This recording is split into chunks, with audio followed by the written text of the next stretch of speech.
el enunciado nos dice: los barriles de petróleo tienen forma cilíndrica y una capacidad de 160 litros. Debemos hallar las dimensiones de dichos barriles para que la chapa empleada en su construcción sea mínima. Problema extraordinariamente práctico. Lo primero, vamos a hacer un pequeño esquema de lo que es el enunciado del problema. Me dicen que los barriles tienen forma cilíndrica. Tenemos dibujado un cilindro y vamos a nombrar los elementos representativos. Radio, la base de esa figura geométrica evidentemente es un círculo. Vamos a designar el radio con la letra R. Designamos H como altura y, como me están hablando de la chapa empleada, vamos a desplegar ese barril y obtendríamos una figura como la que está en la lámina. Dos círculos de tapa y un rectángulo que va a formar el cuerpo de ese cilindro.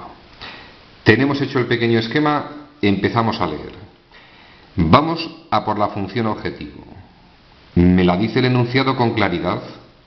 La chapa empleada tiene que ser mínima, es decir, la superficie o área de esta parte que estoy rayando tiene que ser mínima.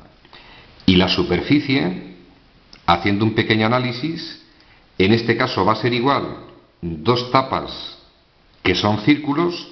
El área del círculo es pi r cuadrado, luego 2 pi r cuadrado. Y superficie o área de ese rectángulo, la base del rectángulo, que como va a estar alrededor de ese círculo, va a ser 2 pi r, que es la longitud de la circunferencia, multiplicado por la altura, que es h. 2 pi r multiplicado por h. La suma de los tres elementos, obtenemos la superficie o área de esa chapa que vamos a emplear para construir ese barril. Tenemos la función objetivo. Y que nadie empiece a ver fantasmas.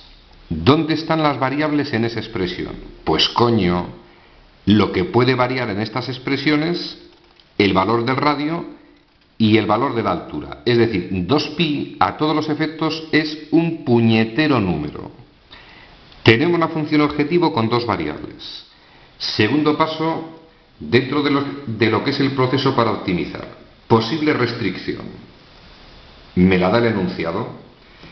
Nos está diciendo que la capacidad, el volumen de esos barriles, 160 litros. Y el volumen, sabiendo que es un cilindro, volumen del cilindro, área de la base, que es un círculo, pi r cuadrado, multiplicado por la altura. Volumen 160 ha de ser igual a pi r cuadrado multiplicado por h. Tercer paso. La función objetivo debe quedar expresada en función de una sola variable. Si analizo la restricción, voy a despejar h. Despejo h en la expresión 160 partido de pi r cuadrado. Tenemos la función objetivo con dos variables. Restricción, donde hemos despejado h. Tercer paso, vamos a por la función objetivo en función de una sola variable. Y como h equivale a esa expresión, me lo llevo a la función objetivo. Nos llevamos h a la función objetivo, sustituyo y me queda 2pi r cuadrado, 2pi por r por h, que equivale a esa expresión. Llegados a ese punto, pequeñas operaciones. Pi r desaparece con pi r del denominador. Nos queda la expresión que tengo recuadrada. Como sabemos que debemos continuar con el proceso, si alguien hace ilusión, podéis hacer como un denominador y expresarla de esta forma. Esto ya es a gusto de cada uno. Es decir, tanto esta expresión como esta representan la función objetivo con una sola variable. Ya solo nos queda una variable, que es r. Y el siguiente paso, por todos conocido, pues evidentemente vamos a hallar el mínimo de esa función. Aplicando la condición de optimalidad, debemos hallar el mínimo de la función. ¿Motivo por qué debemos hallar el mínimo? Porque me están diciendo que la superficie o la chapa que debo emplear ha de ser la mínima posible y conseguir que el volumen de ese barril sea, o la capacidad, de 160 litros. Yo tengo la función a la vista, debo hallar si es que tiene el mínimo de la función. Procedimiento para el cálculo de mínimos. Lo vimos en su momento. Vamos a hallar la derivada primera.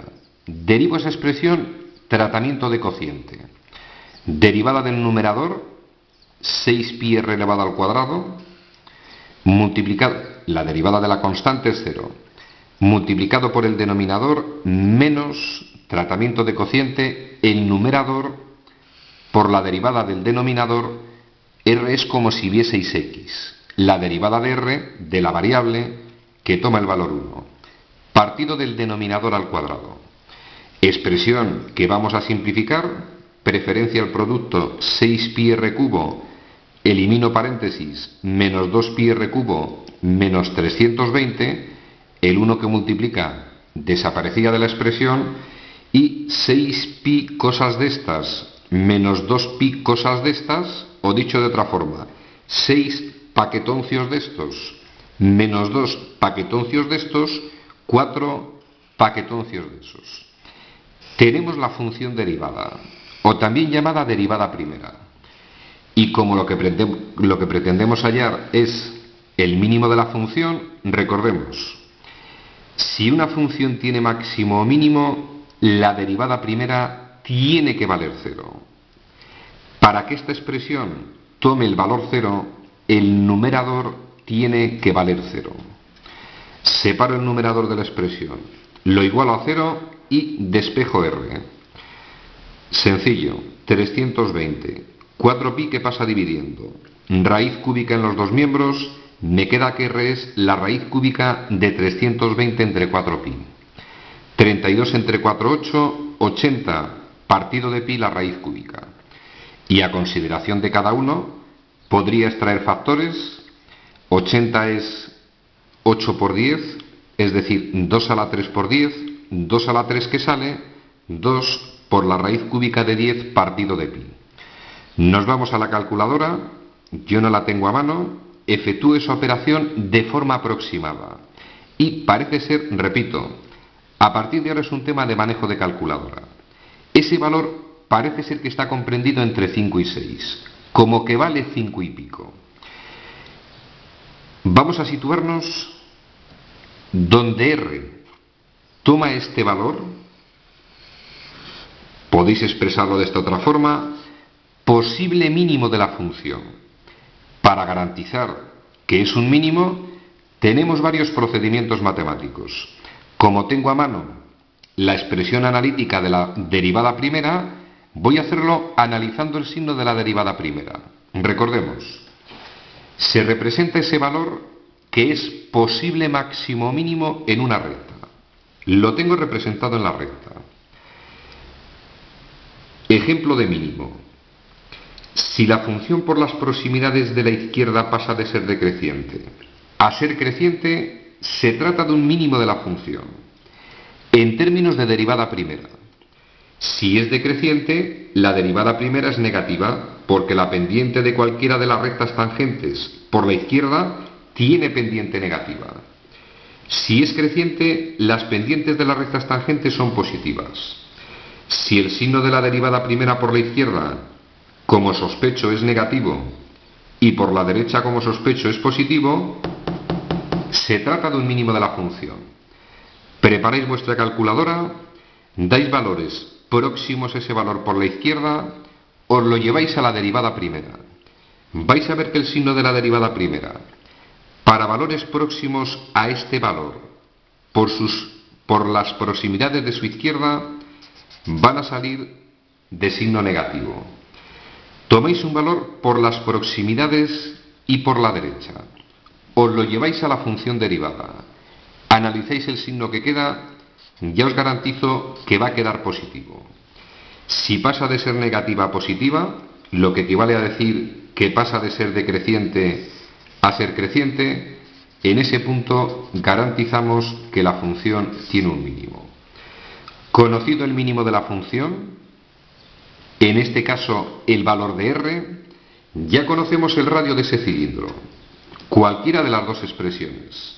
Necesito conocer la altura, pero recordad, cuando expresamos la restricción, h es igual a 160 partido de pi r cuadrado. Conocido el valor de r, me lo traigo a la expresión y parece ser que queda que h es igual a esa expresión que aparece en la lámina. Se puede simplificar, no es el motivo de este vídeo el realizar este tipo de operaciones. Resumen al contenido del típico problema de optimizar siempre el mismo razonamiento. Pequeño esquema del enunciado del problema. Función objetivo. Me la da el enunciado. Si la chapa empleada tiene que ser mínima, la chapa empleada es una superficie, un área. Luego la función objetivo está en el área de la chapa empleada para formar ese barril. Tenemos la función objetivo. Pueden presentarse dos situaciones. En algún tipo de problemas queda expresada en función de una sola variable. Sencillo. Directamente vamos al paso 4. Si queda expresada en función de dos o más variables, mediante el estudio de posibles restricciones, vamos a conseguir que aparezca una sola variable. Llegados a la función objetivo, que contiene una sola variable, el problema ya es un problema de cálculo de máximos o mínimos, dependiendo de lo que nos pidan. Y vamos a recordar, para ver si una función tiene máximo o mínimo, condición que la derivada primera de esa función valga 0, pero esos son posibles máximos o mínimos. Una vez conocidos los valores que hacen valer 0 la derivada primera, debemos confirmar que son máximos o mínimos. Y conocemos varios métodos. Analizando la monotonía, dependiendo si pasa de ser creciente a decreciente es un máximo. Si pasa de ser decreciente a creciente por la derecha es un mínimo. Segundo método. En este tipo de problemas en general es el mejor. Estudiando el signo de la derivada primera, representamos el valor obtenido, para el cual la derivada primera vale 0, analizo signo de la función derivada por la izquierda, signo de la función derivada por la derecha, en las proximidades de ese valor, y dependiendo del signo, concluimos si es mínimo o máximo. Y hay un tercer método, extraordinariamente contundente, analizo el signo de la derivada segunda para esos valores que hacen que la derivada primera valga 0. Cuando estudiamos máximos y mínimos, vimos ese método extraordinariamente contundente. ¿Dónde está el problema de ese método en este tipo de ejercicios? Pues que en general las funciones que se obtienen no siempre son demasiado fáciles y hallar la derivada segunda de determinadas funciones puede ser bastante laborioso. Disponéis de 3 métodos, ejercicio resuelto.